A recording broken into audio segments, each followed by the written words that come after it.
Shalom, selamat pagi, salam sejahtera bagi kita sekalian, Bapak Ibu Saudara-saudara yang diberkati oleh Tuhan.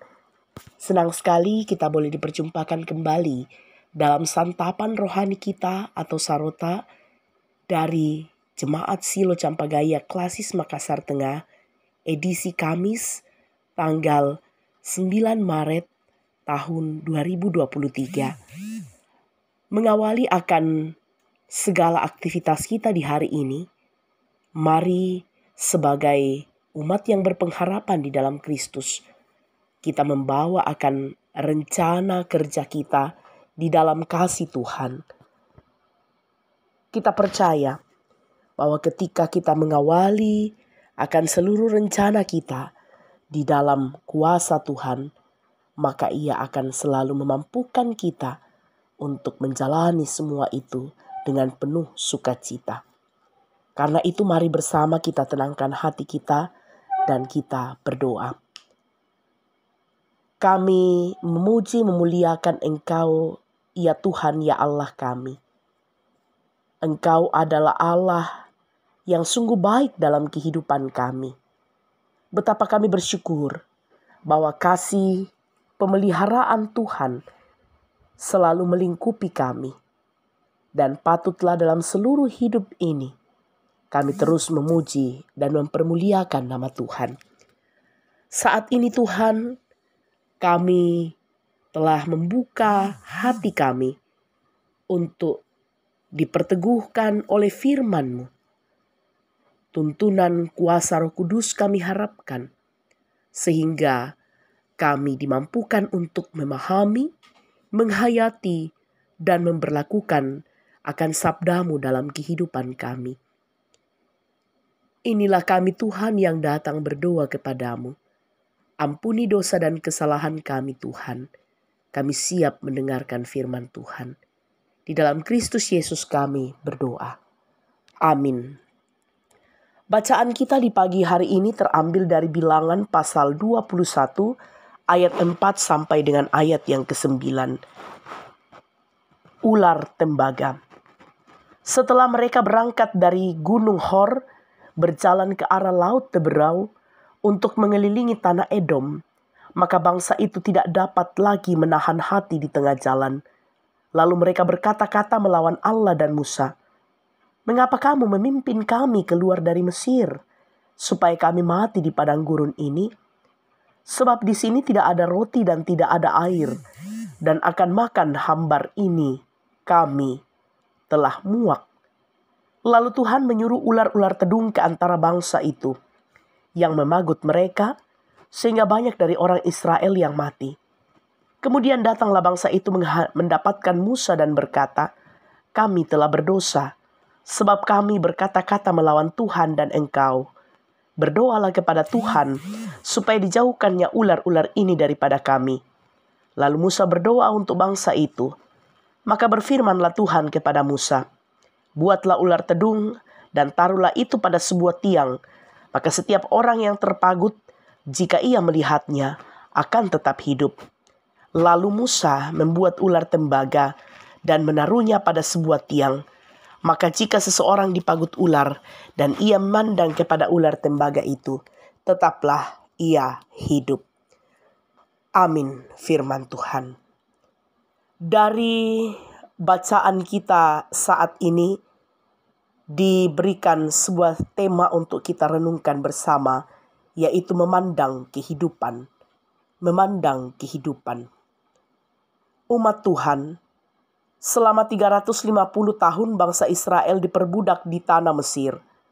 Suatu waktu yang cukup lama dan akhirnya melalui Musa, Tuhan membawa mereka keluar dari tempat perbudakan itu dan meninggalkan masa lalu yang sangat pahit.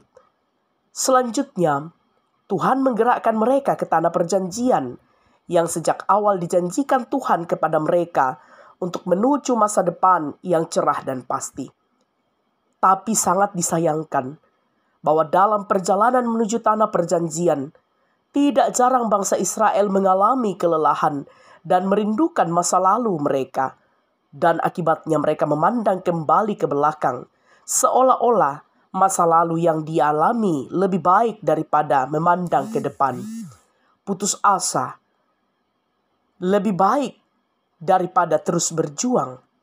Menderita lebih baik, yang penting bisa makan.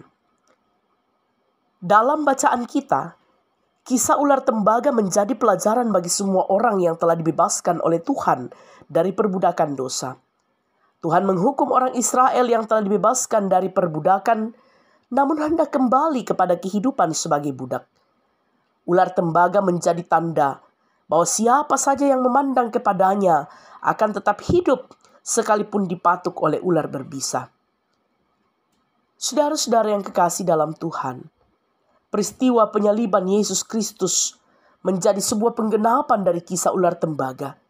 Siapa yang memandang dengan bertobat dan percaya kepadanya akan tetap hidup walaupun ia sudah mati. Pertanyaan penting bagi kita saat ini, bahwa apakah kita dengan penuh kesungguhan senantiasa memandang salib itu? Dalam Yesus melalui pengorbanannya di atas kayu salib, kita telah dibebaskan dari perbudakan dosa.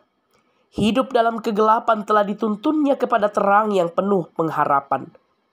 Karena itu, teruslah memandang kepada Yesus sebagai sumber kehidupan. Terpujilah Kristus. Haleluya. Amin. Mari kita berdoa.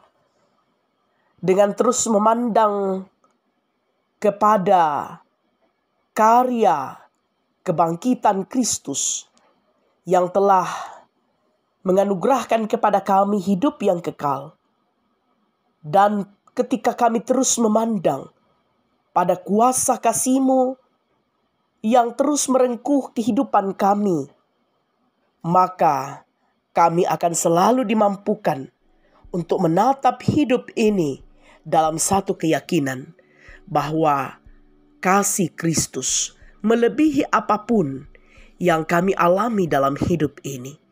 Sehingga kami tidak memandang ke belakang lagi terhadap apa yang telah kami lakukan, pemberontakan kami kepadamu ya Tuhan, dan juga ketidakmampuan kami di dalam menjalani akan kehidupan di dunia ini.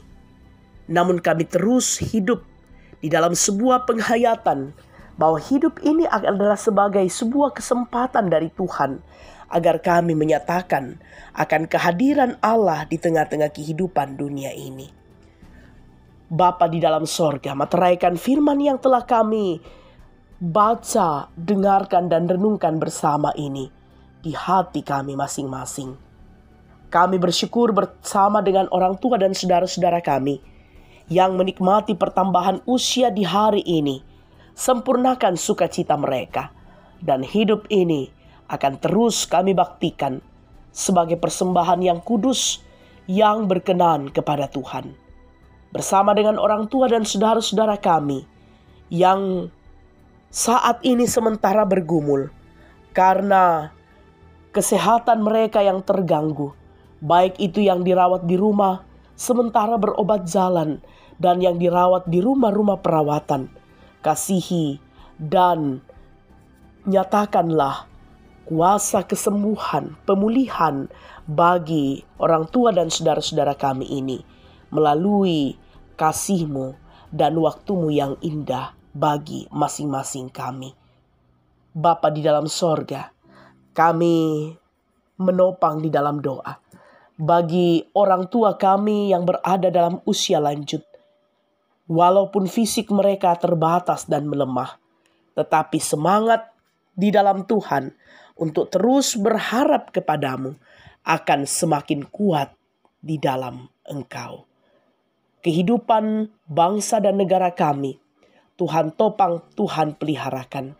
Biarlah bangsa kami terus berjalan di dalam kehendak-Mu saja, ya Bapa di sorga. Kami bersyukur bersama bahwa kasih Tuhan yang terus memampukan kami dalam sebuah pemaknaan syukur atas 110 tahun Injil masuk Toraja, dan sebagai warga gereja Toraja, kami dengan sukacita dan euforia terus menyatakan syukur kami atas kabar keselamatan yang Engkau nyatakan di tengah-tengah kehidupan kami, umat-Mu, warga Toraja.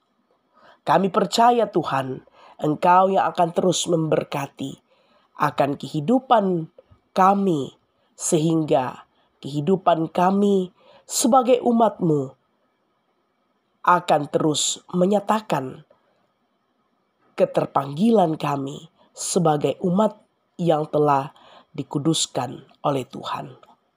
Bapa di dalam kerajaan sorga, kami berdoa bagi segenap hamba-hamba Tuhan yang Engkau utus di tengah-tengah wilayah pelayanan masing-masing. Tuhan, biarlah segenap hamba-hamba-Mu terus mengangkat tanggung jawab pelayanan dengan penuh sukacita, ketulusan hati dan ketertundukan di bawah kuasa kasih-Mu. Ini doa kami Tuhan. Kehidupan kami hari ini kami serahkan ke dalam tangan kasih-Mu. Engkau menuntun kami dan kami terus hidup di dalam ungkapan syukur kepadamu. Ini doa kami, permohonan kami, yang kami bawa di dalam nama Kristus Yesus, yang adalah Tuhan dan Muhalis kami yang hidup. Amin. Bapak, Ibu, Saudara-saudara yang kekasih dalam Tuhan, demikianlah persekutuan kita di pagi hari ini. Selamat menjalani hidup anugerah Tuhan. Tuhan Yesus memberkati kita sekalian. Salam sehat.